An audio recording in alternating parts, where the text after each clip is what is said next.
Bueno, ¿se escucha bien? Bueno, vamos a comenzar con esta tercera charla. Soy Lucas Fernández Otero, de Clínica Médica del Hospital Italiano, el jefe de clínica acá de San Justo. Y la charla va a ser sobre inhibidores SGLT2. Formalmente no es una charla que pertenezca al bloque de hipertensión arterial, pero es imposible dar digamos, una jornada de actualización de patología prevalente sin hablar de una de las grandes vedettes del grupo farmacológico vedette de la última década de la medicina. Digamos que sumados a los agonistas receptor GLP-1, los inhibidores SGLT2, y si podríamos poner, si se quiere, en la bolsa el sacubitril valsartán, son los grupos de fármacos que más, digamos, resultados y evidencias tienen en la última década de la historia de la farmacología. Y la cantidad de pacientes que hay estudiados para estas drogas y los resultados de puntos finales de peso son realmente importantísimos, con lo cual no podíamos dejar afuera una charla sobre estas drogas que genéricamente las llamé gliflocinas, aunque nadie las llama así, todo el mundo las llama inhibidores o ISG, sodio glucosa transportador 2, ISGLT2, pero las vamos a llamar más fácilmente las gliflocinas, de las cuales hay varias, y nos vamos a centrar básicamente en su mecanismo de acción y en la evidencia que hay para tratar de entender cuáles son las indicaciones actuales. Bien, todo comienza por comprender esta fisiología. El cuerpo filtra 180 gramos de glucosa por día. Acá tenemos el glomérulo, la arteriola aferente, la eferente, el túbulo contorneado proximal, el asa de Henle fina gruesa, el distal y el colector. En el túbulo contorneado proximal existe este transportador, esta proteína, que es acá hay un detalle, un cotransportador de sodio y glucosa, bueno, este es el nombre, sodio glucosa transportador 2. En el segmento más distal hay una molécula similar que le han llamado 1, pero el 90% de la reabsorción, que es en cotransporte del sodio con glucosa, es en el segmento proximal. Se reabsorbe la glucosa, el resto que queda la reabsorbe el 10% de la molécula tipo 1, y solo secreta el 1% de la glucosa filtrada. Bueno, los inhibidores SGLT2 precisamente bloquean esta molécula, la mayoría bloquean el SGLT2, hay una molécula que es la sotagliflozina que bloquea la 1 y la 2, pero hay mucha menos experiencia, mucha menos evidencia de su utilidad. Entonces, veamos, estos fármacos, como son, volvemos para atrás, inhibidores del cotransporte, generan que el sodio y la glucosa queden dentro de la luz tubular y generan natriuresis y glucosuria. Eso genera un efecto diurético osmótico, que primero tiene efecto diurético, se pierde sodio, se pierde glucosa, y ya respondo una de las preguntas de Marcos: si yo aumento el delivery de sodio al riñón distal, le doy de comer a la aldosterona. La aldosterona se encarga precisamente de reabsorber sodio, de eliminar potasio, y tanto el potasio como el protón se van a eliminar en una forma más facilitada, y voy a tender a perder potasio y protones, y cada vez que secreto un protón yo reabsorbo un bicarbonato. Entonces, estas drogas tienden a hacer un balance de no sodio de glucosa para afuera, no solo de sodio, sino también de potasio, y reabsorber bicarbonato. Como este es el principal y primer mecanismo conocido de los fármacos, entraron por la diabetología y fueron inicialmente pensados como fármacos antidiabéticos. Pierdo glucosa, bajo la glucemia, hago un control metabólico. Pero ¿qué mostraron los estudios? Su efecto antidiabético es modesto. Fíjense, acá están las 4 glifosinas, la EMPA, la CANA, la DAPA y la ERTU-glifosina, en dosis tanto bajas como altas dosis cada una. ¿Y cuánto modifican la hemoglobina glicosilada? Con creces llegan a 1%, pero la mayoría es más o menos medio punto. Medio punto bajan la hemoglobina glicosilada, con lo cual, si no hubiese ocurrido todo lo que ocurrió después con la evidencia, hubiesen quedado claramente como segunda o tercera línea como medicación antidiabética, pero demostraron tener muchos otros efectos que el efecto secundario a bajar las glucemias y a bajar la hemoglobina glicosilada. Entonces, como para terminar de decir alguna palabra más con las charlas de ayer, producen muy poca hipoglucemia y es muy rara que generan hipoglucemia en monoterapia, pero ojo que si las usamos en forma combinada, pueden dar hipoglucemia, ese porcentaje de descenso de la glucemia combinado con insulinas o sulfonilureas, hay que descender las dosis de los otros fármacos porque podrían producir hipoglucemia. El punto es que los pacientes diabéticos tienen mucha enfermedad cardiovascular, el diabético tipo 2, nos vamos a centrar básicamente en diabéticos tipo 2, un 30% tiene enfermedad cardiovascular y hasta el 15% tiene insuficiencia cardíaca. Y estos fármacos demostraron importantísimo efecto cardioprotector y renoprotector, como vamos a ver ahora en los trials. Entremos entonces en los primeros ensayos clínicos. Y la verdad que no son, son relativamente nuevos. El primer estudio es del 2015. Hay un estudio para la EMPA, hay un estudio para la CANA, hay un estudio para la DAPA y hay un estudio para la ERTU. 2015, 2017, 2019 y 2020. Siempre el nombre del estudio hace recordar qué tipo de droga es. Por ejemplo, el estudio de la empagliflozina, EMPA-REG, el estudio de la CANA, CANVAS, el Declare, la D de dapagliflozina, el Declare TIMI 58 y el Vertis cardiovascular. Inicialmente se estudió los efectos cardiovasculares en pacientes diabéticos. Fíjense que diabetes tipo 2, diabetes tipo 2, diabetes tipo 2, diabetes tipo 2. Claro, era una droga inicialmente antidiabética y quería ver cómo nos iba con esta droga. Y sorprendentemente, una droga que bajaba medio punto la hemoglobina glicosilada mostró lo que sigue en los estudios. La verdad, fue un verdadero escándalo. Acá están de vuelta los cuatro estudios, el EMPA-REG, el CANVAS, el Declare TIMI 38 y el Vertis. Todos, y más o menos en un porcentaje parecido, bajaron la hospitalización por insuficiencia cardíaca. Y algunos, como el primero de todos, bajó la muerte cardiovascular casi un 40%. Los cardiólogos les gusta mucho hablar de eventos cardiovasculares mayores. 2 de los 4 estudios mostraron una reducción del 14% de los eventos cardiovasculares, pero todos mostraron disminución de la internación por insuficiencia cardíaca. Los pacientes eran todos diabéticos y tenían o enfermedad cardiovascular o factores de riesgo, o sea, no tenían enfermedad coronaria establecida algunos o insuficiencia cardíaca. Sin embargo, en algunos de ellos estudios se demostró que también con solo tener factores de riesgo cardiovascular, la hospitalización por insuficiencia cardíaca disminuía. Fíjense, el N de estos trabajos son realmente mega trials, que bueno, la verdad fue sorprendente y uno lo que se empezó a comentar en la comunidad médica, esto no tiene nada que ver con el efecto glucémico ni con la hemoglobina glicosilada, porque con medio punto de bajar la hemoglobina glicosilada no podemos tener efectos tan espectaculares con respecto a la mortalidad o la internación por insuficiencia cardíaca. Fíjense, un metaanálisis que agarró los primeros 3 mostró que los eventos cardiovasculares disminuían solo si había enfermedad cardiovascular establecida, pero sin embargo, la hospitalización por insuficiencia cardíaca no hacía falta porque se daba en enfermos con enfermedad cardiovascular o con factores de riesgo solamente, diabéticos con factores de riesgo cardiovascular, inclusive si no tenían insuficiencia cardíaca previa establecida.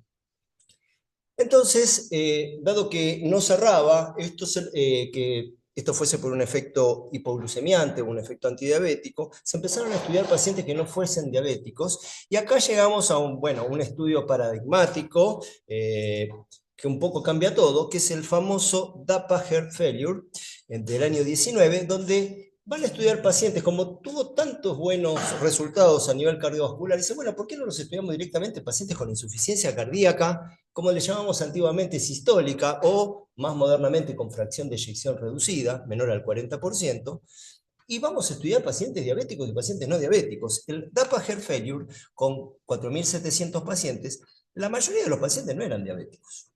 Sí, por supuesto, había pacientes diabéticos y luego se va a hacer el respectivo análisis de subgrupo. Bueno, ¿qué resultó de este estudio tan paradigmático, no? que el punto final, el outcome primario, que era el combinado de muerte cardiovascular y descompensación de insuficiencia cardíaca, disminuyó en un 26% de los pacientes, y cuando descomponíamos el punto final, el outcome primario, la muerte cardiovascular bajaba, la muerte global bajaba un 17%, y también un dato coincidente con los primeros 4 estudios, disminuyó hasta un 30% la internación por insuficiencia cardíaca. Es frecuente que uno vea análisis de sus grupos en estos megatrials. En este caso, para los que no están familiarizados, se suele hacer, se pone la línea de significación, el resultado del estudio se marca con un punto, hay un intervalo de confianza que está reflejado en el lado derecho, y si digamos, el resultado está a la izquierda o a la derecha, se considera que, bueno, es mejor el tratamiento o mejor el placebo. En este caso es un análisis de sus grupos. Fíjense que sean tanto diabéticos como no diabéticos, los dos resultados están a la izquierda, vale decir, mejor la dapagliflozina, independientemente de sean o no diabéticos. A partir de entonces, y en 2020, la FDA pone a la dapaglifosina como una indicación de nivel de evidencia tipo 1A, con fracción de eyección reducida, y a partir de este estudio, el DAPA Heart Failure, es que todos los cardiólogos usan la dapaglifosina en la insuficiencia cardíaca. Venía otro estudio en la carrera, que pobre, la verdad que no llegó después de la aprobación por FDA, un año después, pero que utilizó la empagliflozina, y los resultados es el Emperor Reduced, porque precisamente estudió pacientes con insuficiencia cardíaca o con fracción de eyección disminuida. También el 50% eran diabéticos y el 50% eran no diabéticos, un N bastante similar al DAPA Heart Failure, y mostró resultados exactamente similares. Fíjense, el combinado de muerte cardiovascular e internación por insuficiencia cardíaca un 25%, o la internación por insuficiencia cardíaca también una reducción de 1/3 de los pacientes. Vale decir, los resultados son calcados tanto para la DAPA como la EMPA, pero bueno, quedó en el inconsciente colectivo de la comunidad cardiológica, y todos los cardiólogos usan dapagliflozina. Hay suficiente evidencia, vamos a seguir viendo ahora en insuficiencia cardíaca, para usar cualquiera de las dos. Y si uno va de vuelta al análisis de su grupo, el efecto se manifestó tanto en diabéticos como en no diabéticos. Ahora uno se pregunta, bueno, ¿y si hay una buena función sistólica, como le llamamos antiguamente, si es una insuficiencia cardíaca diastólica, la fracción de eyecciones por arriba del 40%? Eso es una enorme cantidad de pacientes. De hecho, hay más pacientes con insuficiencia cardíaca diastólica que sistólica. Bueno, no tardaron en llegar los estudios con función ventricular conservada, con una fracción de eyección de más del 40%, la rama preservado del Emperor, también con empagliflozina, 6.000 pacientes, el 50% solo eran diabéticos, mostró una reducción del 20%, no tan espectacular tal vez, del 30%, de muerte o hospitalización por insuficiencia cardíaca, y la hospitalización en sí, disminución del 26%. Y de vuelta, el efecto se demuestra tanto en diabéticos como en no diabéticos. Hay otro estudio también muy importante, el estudio de Liver, un año después del Emperor que comentamos recién, muy grande también, con función ventricular conservada, en este caso dapagliflozina contra placebo, y los resultados son prácticamente similares. Disminuye el combinado de muerte cardiovascular y hospitalización, la hospitalización y la muerte, todos los puntos, ya sean unidos o separados, los mejora el tratamiento versus el placebo.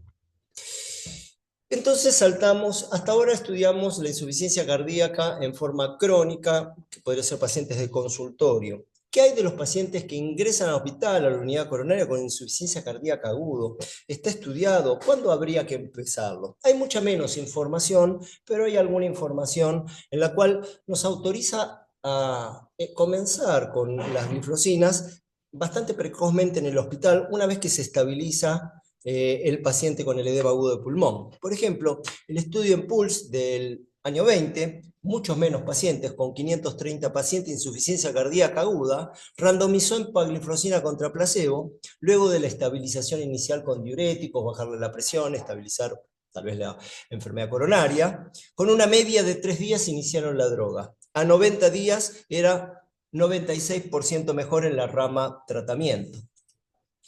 Para el mismo año tal vez se publica el estudio más grande, el SOLOIST, esta vez con sotagliflozina. Recuerdan, este es un inhibidor SGLT1 y SGLT2, un combinado, es un estudio que tuvo que ser detenido porque perdió el financiamiento debido a la pandemia. No obstante, con un programado de muchos más pacientes, se hizo un corte con lo que había, con 1.200 pacientes en insuficiencia cardíaca aguda, todos eran diabéticos en este caso, y se inició, se los randomizó luego de la estabilidad y mostró en agudo y dentro de los 28 días una disminución del 30% del combinado de muerte y reinternación por insuficiencia cardíaca. En el SOLOIST, solo el 20% tenían buena función sistólica y el resto eran con mala función sistólica. Sin embargo, no hubo diferencias entre sistólicos y diastólicos y tampoco hubo diferencias entre diabéticos y no diabéticos. Muy bien, entonces, parecería que también en la insuficiencia cardíaca aguda el efecto diurético sería aditivo, se sumaría al de los diuréticos de ASA, y habría que usarlos tan pronto como sea posible la internación una vez que el paciente esté estabilizado, vale decir, cuando sale de la falla renal aguda, cuando tenemos un buen filtrado, por lo menos 15-20 mililitros de clearance, cuando no está hipotenso, recuerden que es un diurético, y por supuesto, si son diabéticos, cuando no están en cetoacidosis, porque estas drogas tienen propensión a dar cetoacidosis. ¿Cuál sería entonces el mecanismo del efecto protector cardiovascular? Porque es como que no nos alcanza con la glucosuria y con la hemoglobina glicosilada disminuida en medio punto. Además, se ha demostrado que los ICGLT2 en el cardiomiocito bloquean este contratransporte sodio-protón. Así que el nombre, bueno, fue el primer nombre que se le puso, pero tiene una enorme cantidad de funciones que ahora vamos a ver. Esto genera normalmente este intercambio, el sodio a su vez intercambia con el intercambiador sodio-cálcico y cuando yo administro la molécula, se bloquea tanto la concentración de sodio como de calcio dentro del miocito. Esto lleva a el aumento, ¿no? Y su bloqueo, la disminución, a disfunción mitocondrial, a producción de radicales libres del oxígeno, a inflamación. Esto genera hipertrofia del cardiomiocito, inclusive apoptosis y fibrosis. Y además se ha visto un efecto directamente relacionado con el factor de crecimiento fibroblástico del tejido conectivo que le inhibiría su producción. Por consiguiente, cuando yo bloqueo con los ICGLT2 esta bomba, estoy disminuyendo todo esto y explicaría a nivel molecular por qué es la cardioprotección. Entonces, si uno los pone todos los efectos en conjunto, los tenemos aquí. Es diurético osmótico, entonces bajo la volemia. En ese contexto baja la presión arterial, volumen dependiente, también bajaría algo la rigidez aórtica, baja tanto la precarga como la poscarga, y el tamaño auricular, si yo bajo el tamaño auricular, soy menos arritmogénico. Mejora la función endotelial con disminución de producción de citoquinas inflamatorias. Ya vimos que baja la poscarga, baja la inflamación, baja la fibrosis y disminuye la hipertrofia. Al disminuir la hipertrofia también disminuye la probabilidad de arritmias. Genera una reprogramación de vías metabólicas. Ustedes saben que el cardiomiocito puede utilizar glucosa, puede usar pirúvico, puede usar lactato, puede usar cuerpos cetónicos o puede usar ácidos grasos. Cuando damos inhibidores de SGLT2, el metabolismo se balancea hacia la utilización de ácidos grasos, con lo cual disminuye la grasa intracardíaca y la grasa epicárdica. Y ya vimos el efecto antiarrítmico, porque bueno, baja el tamaño auricular, baja la hipertrofia, baja la fibrosis y baja la inflamación. Todo eso es antiarrítmico. Eso explicaría en parte, no por la glucemia ni por la hemoglobina glicosilada, los efectos beneficiosos cardiovasculares. En el riñón, vamos de vuelta al dibujito, bloqueo el SGLT2, hay aumento de sodio y de glucosa que van hacia el riñón distal, y eso genera lo que se llama balance túbulo glomerular. El aumento de este delivery de sodio, cloro, a la mácula densa que está en esta parte del glomérulo, genera una vasoconstricción de la arteriola aferente. Eso generaría que hay menos presión intraglomerular. Eso genera que el glomérulo se pone en reposo y hay menos filtración y menos hiperfiltración y menos pérdida de albúmina, disminuye la albuminuria.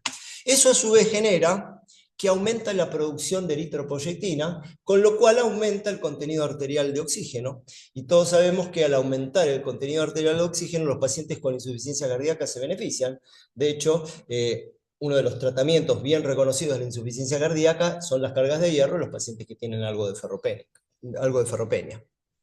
Tendría un efecto beneficioso a través de aumentar el contenido arterial de oxígeno. Como acá vimos, glucosuria, natriuresis, también produce uricosuria y diuresis osmótica. Vamos a los efectos renales.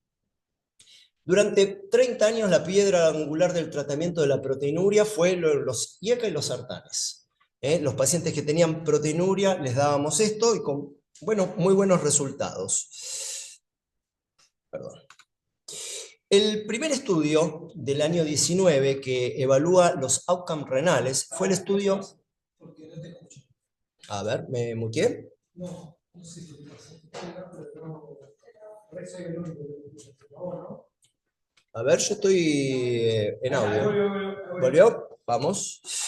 En 2019 se publica el estudio Credence, que es el primer estudio que evalúa los outcomes renales. Eran pacientes diabéticos, el 100%, como siempre, los primeros estudios siempre fueron en pacientes diabéticos, porque era una droga antidiabética, y fue con canagliflozina. Los puntos renales, los outcomes primarios renales son muy complicados, porque son combinar muchas cosas para lograr efectos, ¿no? El outcome primario, en este caso de este estudio, fue el combinado de insuficiencia renal crónica terminal, más duplicar la creatinina, o más muerte de causas renales o muerte cardiovascular. Los pacientes fueron randomizados a canagliflozina versus placebo y tenían que tener, fíjense acá a la derecha, en el clearance entre 30 y 90 de clearance, con albuminuria. Bueno, el resultado primario fue una reducción del outcome renal primario en un 30%, y cualquiera de los outcomes secundarios, fíjense cómo los mejora en forma independiente, o inclusive la muerte total, disminuye la muerte total 20%.